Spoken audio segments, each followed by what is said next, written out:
Ultimately, we want to see that the World Cup can be as competitive as possible. Ideally, we wouldn't talk about tiers. I think it's a kind of a redundant term. We want to be able to say that that Georgia makes the quarterfinals or goes beyond, and that the established concept of the same old 5 teams are going to be vying out for the World Cup doesn't exist anymore. One of the key elements would be, what does our test campaign look like in the next 4 years?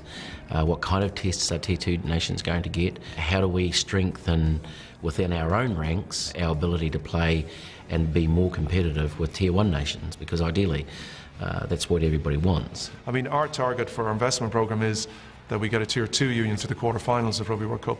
So we didn't hit that target in this tournament, but we need to work towards hitting that target in 2019. That's not an easy task for any of the unions, but we certainly believe with the progress that's been made, and particularly with the increasing number of Tier 2 players going into professional competitions in Europe and in Super Rugby, that hopefully we will have a much better pool of players in terms of talent and skill development over the next 4 years. It's a case of knowing where obviously you want to go first and foremost, but then once you achieve that, like we did in the World Cup, now it's a case of trying to replicate it and build it over the next 4-year cycle. So, the facilities are vitally important, the programmes and an ability to get the objective data out of the programmes are vital, and that's where the technical staff, strength and conditioning, performance analysis and technical coaching are vital to push things forward.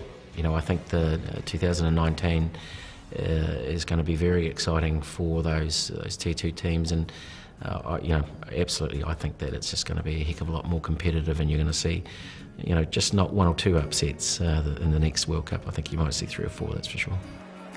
The All Blacks get the win, but it will be Georgia who get the plaudits. Yes, we can talk about the positives, and it's great to sit back, but you can't rest on your laurels. And we have to be really clever and smart with what we do in the next 4 years.